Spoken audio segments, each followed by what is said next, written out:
ഈശോ മിശിഹായെ സ്തുതിയായിരിക്കട്ടെ. ഞാൻ പലപ്പോഴും ഇങ്ങനെ വിചാരിച്ചിട്ടുണ്ട്.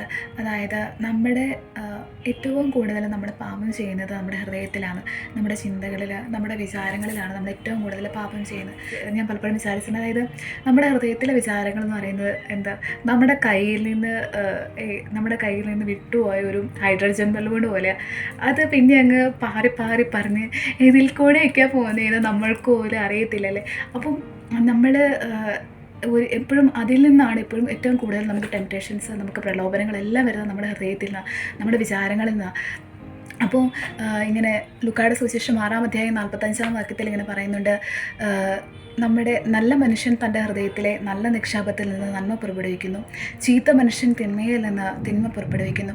ഹൃദയത്തിൻ്റെ നിറവിൽ നിന്നാണല്ലോ അത്തരം സംസാരിക്കുന്നത്. അതായത് നമ്മുടെ മനുഷ്യൻ്റെ ഉള്ളിലുള്ള വിചാരങ്ങളും വികാരങ്ങളും ഒക്കെയാണ് അതിൻ്റെ ഒരു പെർസെൻറ്റേജാണ് നമ്മുടെ സംസാരത്തിൽ അത്തരത്തിലൂടെ വരുന്നത്.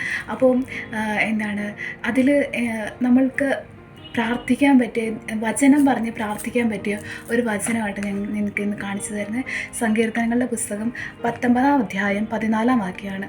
എൻ്റെ അഭയശിലയും വിമോചകനുമായ കർത്താവേ, എൻ്റെ അധരങ്ങളിലെ വാക്കുകളും ഹൃദയത്തിലെ വിചാരങ്ങളും അങ്ങയുടെ ദൃഷ്ടിയിൽ സ്വീകാര്യമായിരിക്കട്ടെ.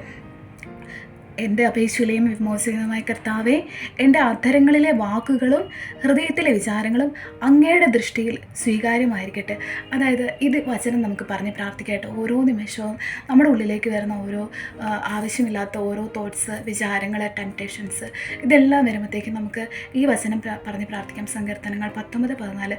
അതായത് കർത്താവിൻ്റെ മുന്നിൽ സ്വീകാര്യമായ കാര്യങ്ങൾ മാത്രം നമുക്ക് ചിന്തിക്കാം.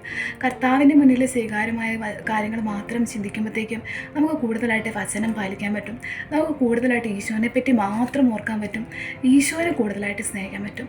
നമുക്ക് ആവശ്യമില്ലാത്ത ഓരോ തോട്ട്സൊക്കെ വരുമ്പോഴത്തേക്കും നമുക്ക് ഈ വചനം പ്രാർത്ഥിക്കാം. കർത്താവ് നമ്മളെ അനുഗ്രഹിക്കട്ടെ. Praise God. ആവേ മരിയ.